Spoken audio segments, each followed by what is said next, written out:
하나님을 사랑하고 이웃을 사랑하는 것이 율법을 완성하는 거다 말씀하셨습니다. 하나님 사랑을 통해서 인간에게는 죄로 죽게 됐지만 하나님의 사랑 때문에 인간에겐 구원이 찾아왔습니다. 그리고 하나님의 사랑으로 구원받은 성도들은 이웃을 사랑해야 되는 그런 책무가 있습니다. 그걸 통해서 불신자들에게 구원을 전해줄 뿐 아니라 우리 자신에게는 행복과 또 하나님이 주시는 상급이 기다리고 있습니다. 저는 오늘 고린도전서 13장 이 사랑장에서 사랑의 특징 15가지를 조목조목 설명해 주시는 이 바울 사도의 교훈 가운데서 사랑이라고 하는 것은 이런 것이다.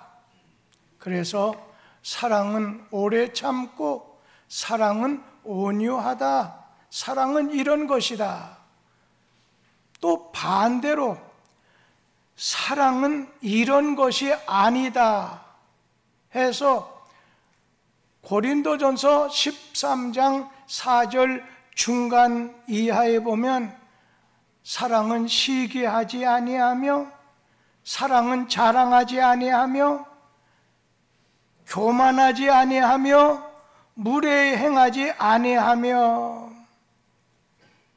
여러분, 사랑은 이런 것입니다 하는 것은 예전에 말씀을 한번 드린 적이 있어요.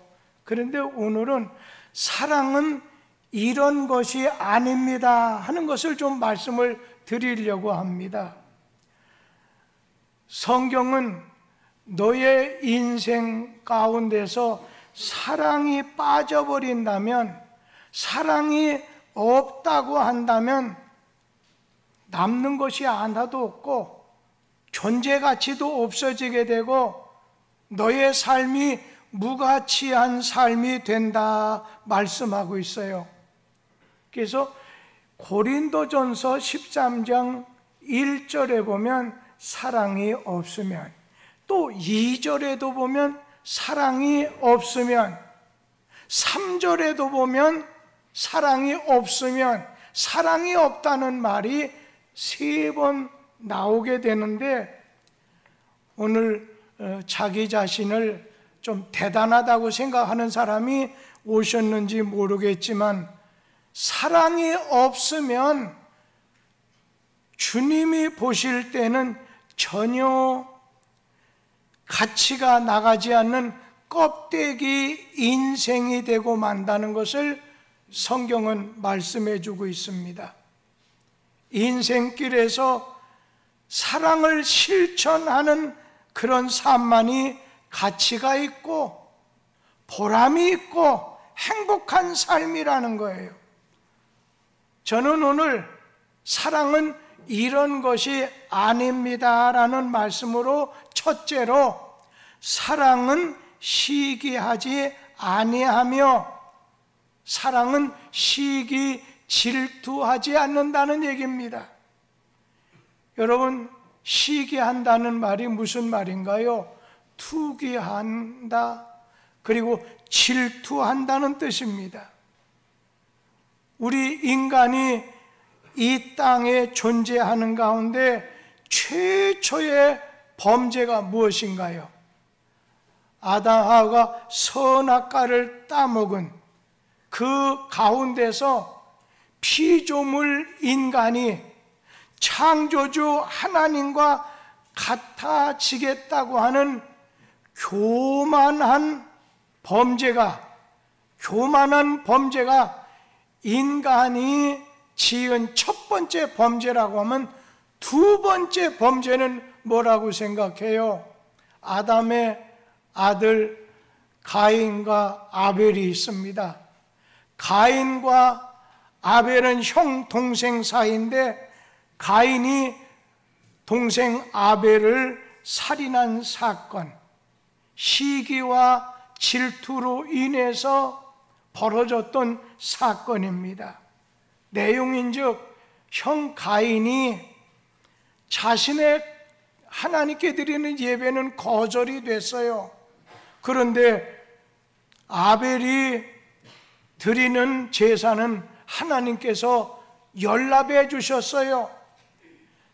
하나님께 드리는 예배, 하나님께 드렸던 그 제사가 거절되는 사람도 있고 흠양하셔서 연락되는 그런 예배도 있다는 걸 생각하세요. 오늘 3층에서 예배 드리는 분도, 이곳에서 예배 드리는 분도, 집에서 아니면 제3의 장소에서 예배 드리는 분, 장소도 중요하지만 더 중요한 건 내가 하나님 앞에 예배자로, 다른 사람 의식하면 안 돼요.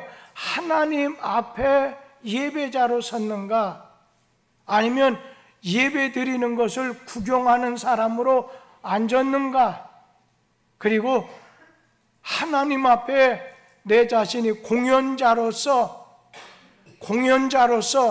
설교자나 성가대원이나 기도하는 사람이나 사람을 기쁘게, 사람을 의식해서 공연하듯이 한다고 하면 가인의 제사처럼 버림받는 거예요. 거절되는 거예요. 오늘 이런 사건을 통해서 인간의 첫 번째는 살인죄입니다. 교만한 죄입니다. 두 번째 범죄는 이 가인 살인죄, 어디서부터 온 건가요? 시기하고 질투했다는 거예요. 교황 그레고리 7세 하면 종교사적으로 중세기에 교회를 개혁을 하고, 그리고 교황권의 전성기 때에 그레고리 7세 교황께서 이런 말을 했어요. 사람의 영혼을 죽이는 질병 두 가지가 있다. 그것은 다름이 아니라 교만과 시기심이다. 교만과 시기심이라고 했습니다. 신앙생활할 때도 시기, 질투 조심해야 됩니다. 신앙이 성숙해질수록 가장 위험한 유혹이 있다고 하면 교만이고 질투, 시기입니다. 사탄은 신앙심에서 시기는 오히려 은혜 받는 일에 자극제가 되는 것처럼 위장해서 우리로 하여금 신앙에서 떨어지게 만들고 신앙을 파괴하게 만듭니다. 그러면 이러한 시기하고 질투하게 하는 사탄의 전략을 물리치는 무기가 있다고 하면 하나님께서는 주신 것이 있는데 참된 사랑입니다. 시기와 질투는 사랑에서 나오는 감정이 아닙니다. 마귀가 주는 감정입니다.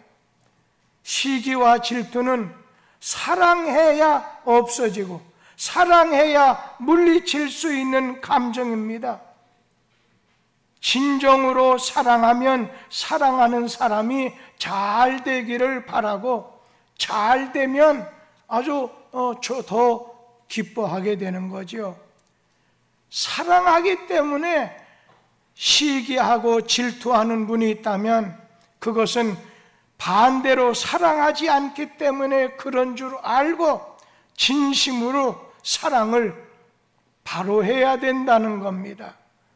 간혹 가다가 상대방의 사랑과 진심을 확인해 본다고 해서 질투심을 유발해서 할 때 미동도 하지 않게 되면 당신은 내가 이렇게 하는데도 시기하는 마음, 질투가 없어 그런 걸 보면 당신은 나를 사랑하지 않는가 보다. 여러분, 진실한 사랑은 시기하거나 질투하지 않습니다. 예전에 김추자라고 하는 아주 노래 잘하는 분 계셨죠. 가수. 그의 매니저가 이 김추자 가수를 몹시도 이렇게 사랑하는데 그 마음을 받아주지 않다 보니까 얼굴에다 청상 부었던 것을 기억하실 것입니다. 진짜 사랑은 시기하거나 질투하지 않습니다.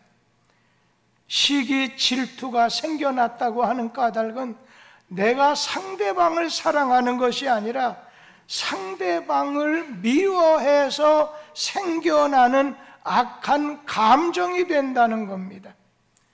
시기는 결코 사랑에서 비롯되는 감정이 아니라 상대방에게 비교해서 열등의식에서 비롯되는 미움의 감정이 시기고 질투하는 마음입니다. 창세기 26장 12절에서 14절에 보면 블레셋 사람들이 이삭을 시기해서 그냥 힘들여 파놓은 우물을 메꿔버리는 사건이 나오는데, 우리 한번 창세기 26장 12절에서 14절 같이 읽어보지요. 이삭이 그 땅에서 농사하여 그 해에 100배나 얻었고 여호와께서 복을 주심으로 그 사람이 창대하고 완성하여 마침내 거부가 되어 양과 소가 떼를 이루고 종이 심이 많으므로 블레셋 사람이 그를 시기하여, 마지막에 블레셋 사람이 이삭이 잘 되는 것 때문에 시기해서 우물을 메꿔버리게 되고 여러 가지 어려움을 주게 된 사건이 나오게 되는데, 블레셋 사람들이 처음에는 자기들 땅에 들어와서 이상이 별스럽지 않습니다. 그냥 내버려 뒀는데 나중엔 하나님이 축복해 주셔서 이삭이 부유해지다 보니까, 거부가 되다 보니까 질투심이 일어났습니다. 이거 봐라, 굴러온 놈이 우리보다 더 잘 되네 하고서는 시기와 질투하는 것이 경쟁 관계로, 그러다가 자기보다 못하다고 여기던 상대방이 자기보다 낫다고 생각할 때 열등감이 생기거든요. 열등의식이 생기거든요. 그래서 미워지게 되는 감정이 생기고, 시기, 질투는 내가 남보다 더 잘되기 위해서 노력하게 하기보다는 남을 어떻게든지 깎아내리고 파괴하고 모함하려고 하게 만든다는 거예요. 우리 말에도 사촌이 땅을 사면 배가 아프다고 하는 속담처럼 시기, 질투하는 마음은 남이 잘 되는 꼴을 못 봅니다. 남이 기뻐하는 꼴을 못 봅니다. 남이 행복하게 사는 꼴을 보지 못하게 되는 거예요. 이삭이 잘 되는 것을 보고 시기한 블레셋 사람들이 이삭과 그 종들이 힘들여 파놓은 그 우물을 막아버리는 거예요. 참사랑이라고 하는 것은 내가 너에게 베푼 것과 네가 나에게 해준 것을 비교하지 않습니다. 그런데 우리의 사랑은 나는 너를 이만큼 이렇게 해줬는데 너는 나에게 이럴 수가 있느냐, 비교하다 보면 질투하고 시기하는 마음으로 넘어뜨리려고 합니다. 하나님은 우리에게 은혜와 사랑을 베풀어 주셨어요. 그런데 우리가 하나님께 드리는 사랑에 비하면 우리의 사랑은 비교할 수 없어요. 그런데도 하나님께서는 계속해서 사랑을 베풀어 주십니다. 막 주고 또 주려고 하시는 거예요. 그래서 사랑은 언제나 주려고 하는 거지, 그냥 뺏으려고만 하면 그거는 진정한 사랑이 되지를 못합니다. 주고 또 주고 싶고 준 것을 생각하지 말아야 되는데 채부채게 적었다가 당신 우리 집에서 이렇게 당신 집에 무슨 일 있을 때 내가 한 20년 전에 가서 얼마 돈 냈는데 당신은 나에게 와서 이렇게 할 수 있느냐? 여러분, 사랑은 잊어버리는 겁니다. 준 것을 잊어버리는 겁니다. 사랑은 상대방을 자기와 비교하지 않습니다. 가인이 아벨하고 하나님 앞에 제사를 지냈을 때 가인은 동생에 대해서 비교했습니다. 그러다 보니까 질투하는 마음, 시기하는 마음이 생긴 것이죠. 비교의식이 경쟁심을 유발해서 어떤 분은 그것으로 인해서 발전을 가져오는 계기가 될 수도 있다. 그러나 기억할 것은 순기능보다 시기와 질투심을 유발해서 인간관계를 악화시키는 역기능이 더 크다고 하는 것을 기억해서 우리 속에는 언제나 시기와 질투로 어떤 일을 하는 게 아니라 사랑하는 마음으로, 사랑은 비교하지 않습니다. 그러기에 시기하지 않습니다. 우리의 삶을 남과 비교해서 스스로 힘들어하지 말게 되길 바랍니다. 사랑하는 사람을 다른 사람과 비교하면서 저울질하지 말라고 하는 것입니다. 사랑은 비교하지 않습니다. 사랑은 시기하거나 질투하지 않습니다. 교회 일을 하실 때 시기와 질투, 네가 그래 나도 하지 마세요. 주님 사랑하는 것만큼만, 주님이 여러분에게 주신 믿음만큼만 일하시면 됩니다.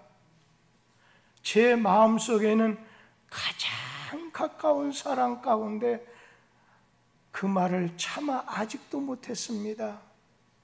하나님은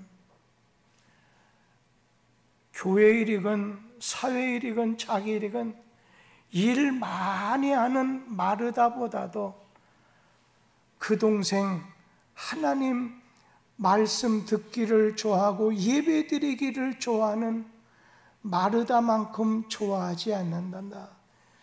오늘 많은 일보다도 주님 자신을 택하는 걸 하나님 좋아하신단다. 아직 그 말을 잘못하면 시험 될까봐 말하지 못하고 있습니다. 오늘 사랑은 시기하지 않는다.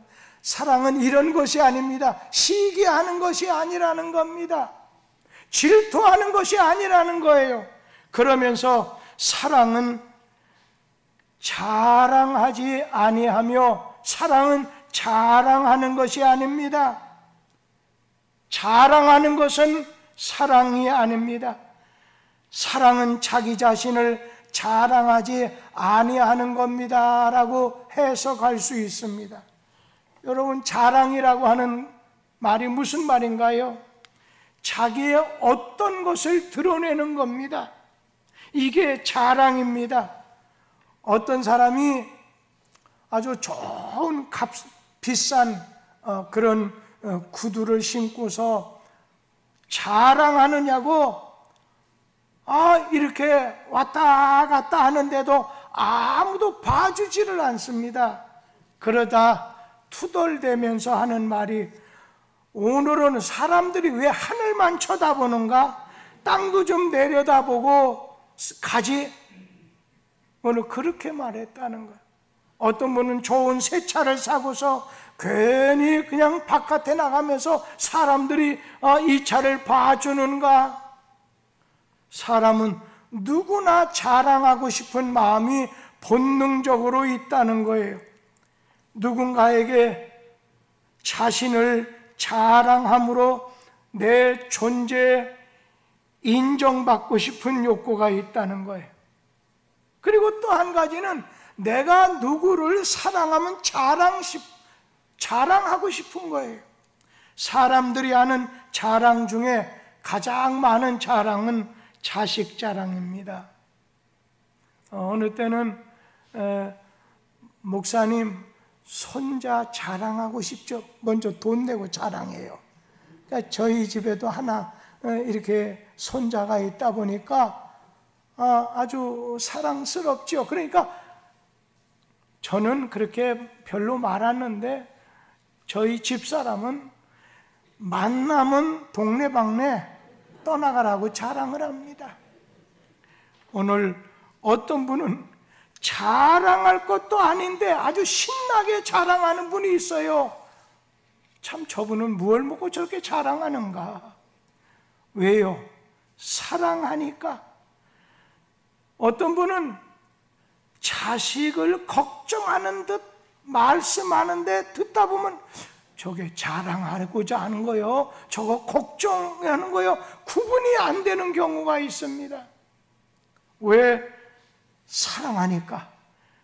이런 사랑은 잘못된 사랑은 아닙니다. 그런데 오늘 본문 말씀은 바로 그런 자랑하지 않는 것이 사랑이라고 했어요. 이 사랑은 자신이 한 일을 자랑하는 것이 아니라 사랑하는 사람의 자랑이 되어주는 것이, 이것이 진짜 사랑이라는 거예요. 사랑은 사랑하는 사람의 자랑이 되어주는 것입니다. 사랑은 사랑하는 사람의 자랑이 되는 것입니다. 오늘 여러분 가운데 사랑은 자기 자신을 자랑하는 게 아닙니다. 언제나 자기 자신이 자랑하고 싶은 게 있어요. 뭐 자손, 손자든지 자식이든지. 그리고 어떤 분은 내가 주님을 사랑해요, 그래서 자랑하는 경우도 있어요. 그러나 오늘 본문에서 말씀하는 것은 내게 있는 어떤 걸 드러내기 위해서 하는 그런 자랑은 사랑이 아니라는 겁니다. 오늘 이 사랑은 고린도 후서 1장 14절에 보면 주 예수의 날에 너희가 우리의 자랑이 되고 우리가 너의 자랑이 되는 것이다. 여러분, 주님의 자랑이 되시길 바랍니다. 누가 여러분에게 저분은 나의 자랑이다, 그런 고백을 들을 수 있게 되길 바랍니다. 그러면서 사랑은 이것이 아닙니다. 교만하지 아니하며, 사랑은 교만하지 아니하며, 교만한 것은 사랑이 아니라는 거예요. 반대로 사랑은 겸손입니다. 그런데 먼저 말씀한 이 자랑 보세요. 그리고 교만은 어떻게 달라요? 자랑은 외적인 거라고 한다면 교만은 내적인 것입니다. 러시아의 문호 톨스토이가 이런 말을 했어요.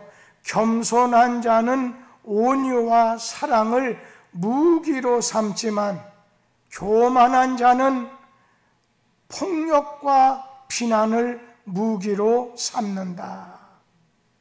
요즘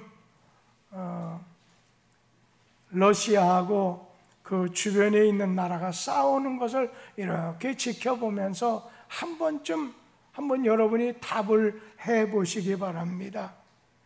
겸손한 사람은 온유와 사랑을 무기로 삼지만 교만한 사람은 폭력과 비난을 무기로 삼는다는 사실입니다.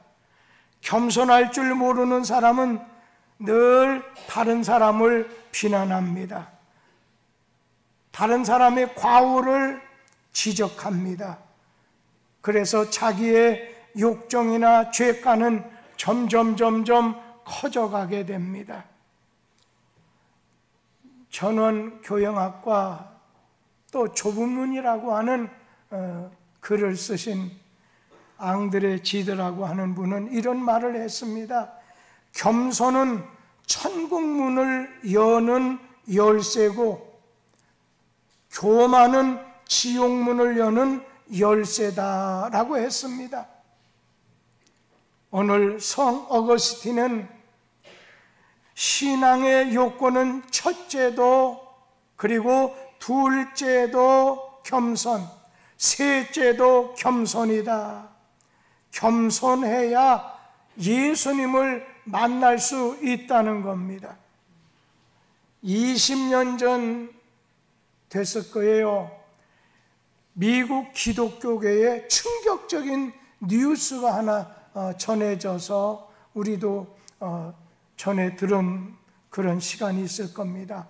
헨리 누엔이라고 하는 박사가 하버드 대학교 정교수직을 사임하고 매사주차세츠에 있는 작은 정신 박야가 시설인 데이 브레이크 학원의 직원으로 들어갔다고 하는 그런 뉴스였어요. 상식적으로는 도저히 이해가 되지 않는다는 거예요. 세계적으로 가장 인기 있는 신학자 대학 교수였고 하버드 대학에서 많은 보수와 명예를 저버리고 언제나 식사도 할 때, 세수할 때 옷을 입혀줘야 돼요. 용변도 어떻게 하는지 도와줘야 돼요. 행동을 교정시켜줘야 되는 구질구질한 고생스러운 일에 작은 보수를 받고 종사하겠다는 거예요. 그래서 전 세계가 이게 웬일이냐, 신학생을 대학생들을 가르쳐야 될 훌륭한 목사와 학자를 길러내는 것이 더 좋은데 왜 하버드 대학을 떠나서 정신박야가 시설에 가느냐. 그럴 때 이 질문에 대해서 오늘 헨리 누엔 박사가 거기에 대한 대답을 한 권의 책으로 대답을 했어요. 예수 이름으로 예수를 진정 아는 길이 무엇인가 라고 하는 주제로 글을 썼는데 결론적으로 예수를 아는 길은 내리막길을 살아봐야 합니다. 그래서 그가 쓴 글에서 내리막길에서만 체험하게 된다는 거예요. 그 누엔 박사는 그동안은 내가 올라가는 일만 추구해왔다는 거예요. 어려서부터 공부를 잘해서 신동인이 천재로 불렀고 그리고 세계에서 제일 좋은 하버드 대학의 정교수의 정상에 올랐어요. 그리고 그분이 쓴 글이 210권의 책인데 그 210권의 저서가 모두 베스트셀러가 됐어요. 그래서 사람들은 누엔 박사 한 번 이렇게 보기 원하는 사람이 많았어요. 그런데 누엔 박사는 나는 그동안 작은 성공의 외로운 꼭대기를 향해서 작은 인기, 작은 권력의 꼭대기를 향하여 오르막길만을 추구해 왔습니다. 그러나 오르막길에서는 예수님이 안 보였습니다. 내리막길에서 진정한 예수를 만날 수 있었습니다.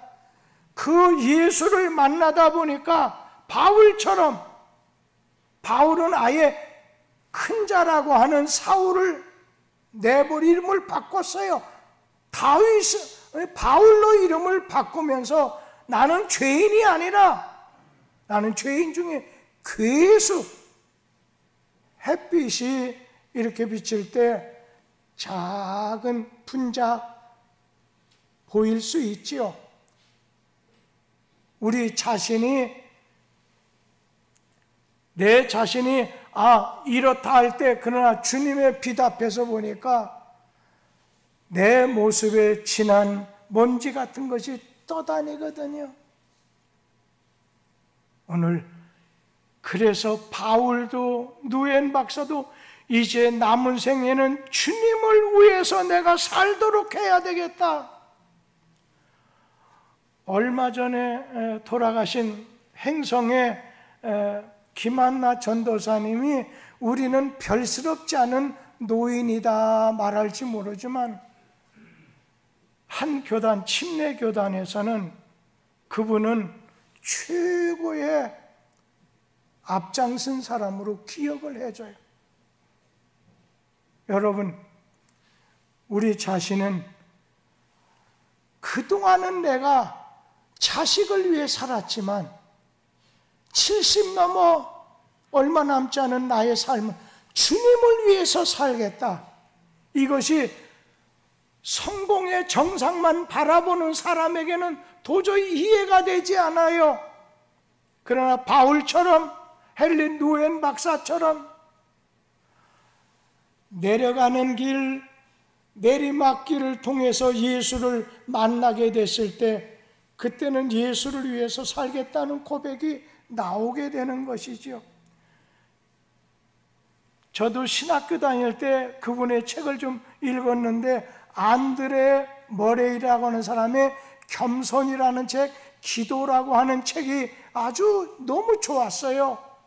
그 중에 겸손은 스스로 되어지는 것이 아니라 기도와 믿음의 경건 훈련을 통해서 얻을 수 있으며 특별히 기도하지 않으면 겸손해질 수가 없다는 것입니다. 참된 겸손은 시기심, 경쟁심에서 나오는 것이 아니라 자기 자신이 무익하고 무능하다고 하는 걸 고백하면서 자기는 죄인이라고 하는 걸 죄를 고백하고 하나님의 무조건적인 용서의 그 사랑을 깨닫는 은혜에서 시작되는 덕목이 바로 겸손입니다. 하나님은 하나님의 사랑을 깨달은 겸손한 사람을 통해서 위대한 일을 벌리신다는 겁니다. 오늘 또 사랑은 이런 것이 아닙니다. 그게 뭐요? 무례하지 아니하며. 여러분, 사랑은 예의를 지키는 거지 무례하지 않는 것, 무례한 것이 아니라는 거예요. 여러분, 무례라는 거 뭐예요? 사람 대하는 자세와 태도가 오늘 잘못된 거예요. 부적절한 거예요. 거치는 거예요. 꼴사나 보이는 거예요. 사람을 대하는 자세와 태도가 오늘 틀리지 않게 행하는 것이 그것이 예의라는 거예요. 모든 걸 자기만, 자기 중심으로 사는 사람은 무례한 일을 많이 이렇게 벌릴 수가 있어요. 다른 사람 생각하지 않는 사람 무례한 행동을 할 수 있어요. 사람은 다른 사람과의 관계를 유지해서 살아야만 됩니다. 예절을 지키지 않는 행동은 남에게 불쾌감을 주고 오늘 불신을 가져다 준다는 거예요. 그런데 어떤 사람은 겉으로는 형식적인 예절을 갖추는 그런 행동은 있는지 모르지만 마음이 없는 사람이 있어요. 마음은 예절을 찾지만 행동이 예의 바르지 못한 사람들은 다른 사람과의 인간관계가 원만히 이루어질 수 없다는 겁니다. 예의하게 되면 예전에는 우리나라처럼 예의를 잘 지키는 백성이 없다고 했어요. 그래서 우리 민족은 예로부터 동방예의지국이다 자랑했어요. 오늘 이제는 그게 아니에요. 요즘에는 공부만 잘하면 되지, 출세만 하면 되지, 예의건 무례건 상관하지 않아요. 부부도 하나의 형식이나 예를 갖춰야 서로 사랑의 관계가 이루어지게 돼요. 결혼했어요. 5년, 10년, 20년 말하는 거, 눈에 보이는 행동, 그냥 아무렇게나 말하고 아무렇게나 행동하는 거, 우리는 시간이 지날수록 마지막 날까지 예의를 갖춘다고 무시당하지 않아요. 특별히 부부 사이에도 예의를 갖추는 것이 필요하다는 거예요. 왜? 사랑은 무례하지 않는다는 거예요. 사랑은 예의를 갖춰야 된다는 거예요. 남의 지도자가 되고 남 앞에서 큰 일을 하려면 예의를 갖춰야 됩니다. 출세하고 싶은 사람은 예의를 잘 갖춰야 돼요. 제가 어느 가정에 신방에 있었을 때 아주 애가 이쁘장하기도 하고 가면 피아노를 똥똥똥똥똥 때렸어요. 근데 그날 예배 드리러 갔는데 이거 애가 똥똥똥똥 치다가 이거 빨리 그쳐야 예배를 드리겠는데 엄마도 이제 그만하고 네 방에 가라는데 가질 않아요. 그리고 막 짜증내요. 다칠 거야. 그게 어떻게 해요? 요즘은 애들이 이길 때까지 기다리더라고요. 한참 있다가 엄마가 안 되니까 목사님 오셔서 예배 드리니까 네 방에 잠깐 손에다 뭘 집어주는 건 돈 같아요. 그리고 와서 하시는 말씀이, 우리 딸은요 피아노도 잘 치고 공부도 잘해요. 제가 그 말 듣고 그래요 그랬죠. 근데 속은 편하지는 않더라고요. 물 한 잔 마셔야 되겠더라고요. 여러분, 앞으로 시대는 예전에도 그랬잖아요. 결혼 딸 자식 시킬 때 그냥 배워주지는 못해도 예의 많은 가르쳐 보냈잖아요. 예의는 사람을 진실하게 대하는 마음에서부터 출발하게 됩니다. 영국 왕이 인도의 고관과 함께 식사를 하게 됐어요. 식사가 끝나니까 디저트 과일이 나오기 전에 이 손끝을 갖다 씻으라고 핑거 볼이라고 하는 그릇에다가 물이 담겨 나왔어요. 하지만 그릇에 담긴 물의 용도를 모르는 인도의 그 고관은 자기 앞에 온 물을 시원하게 마셨습니다. 곤란해진 것은 영국 왕입니다. 하지만 왕은 핑거 볼을 거기 담긴 물을 다 마셨습니다. 인도 고관이 그릇에 담긴 손끝을 씻으라고 하는 물을 마시는 것을 보고 영국 왕이 법도를 지킨다고 내가 만약 손을 씻는다면 이 식탁의 분위기는 어찌 될 것인가? 인도의 고관이 무안하고 부끄럽지 않도록 함께 마셔준 영국 왕은 형식적인 법도를 뛰어넘은 진짜 예절의 소유자라고 말하지 않을 수 있겠어요? 오늘 예의는 가까울수록 더욱 지켜야 됩니다. 예의는 사이가 먼 사람보다 가까운 사람에게 소홀해지기가 쉬운 허점이 있기 때문에 가까운 사람에게 늘 무례하지 말라는 거예요. 말하는 것도 무례하지 말라는 거예요. 예의는 허례허식을 부리지 않습니다. 필요 이상 공손한 것은 예의를 넘어서서 상대방에게 아첨하는 것이 돼서 오히려 신뢰가 되고 허례가 될 수 있다는 거예요. 예의라고 하는 것은 자기의 마음을 상대방에게 전하기 위한 것이기 때문에 거칠게 눈으로만 보이게 하지 말라는 거예요. 사랑은 무례하지 않는다. 예의 없이 행동하지 않는다는 거예요. 사랑은 무례하지 않고 예의를 갖추게 된다는 거예요. 오늘 우리는 신뢰도 조심해야 돼요. 가깝다고 해서 예의를 지키지 않으면 나중에 사이가 벌어졌을 때 그 모든 것이 욕짓거리가 될 수가 있어요. 예의와 교양은 지식에서 나오는 것이 아니라 사랑에서, 오늘 사랑에서 나오는 이러한 예의를 잘 갖춰야 된다는, 그러나 사랑이 아닌 건 무례한 거예요. 무례한 것은 사랑이 아니에요. 오늘 하나님께서 우리에게 야, 사랑은 이런 것, 오래 참음과 온유와 같은 이것은 사랑이다. 그러나 사랑이 아닌 것이 있는데 시기하고 질투하고 자랑하는 것, 교만한 것, 무례한 것이다.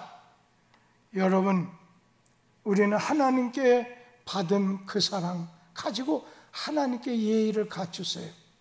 하나님 주신 말씀에 따라 그의 교훈대로 우리 이웃에게, 가정에서, 교회에서 이웃에게 사랑을 베풀라는 거예요. 사랑의 사람이 되라는 겁니다. 그럴 때 우리 하나님의 뜻을 온전히 이루게 되는 축복이 내리게 될 줄 믿습니다. 기도하겠습니다.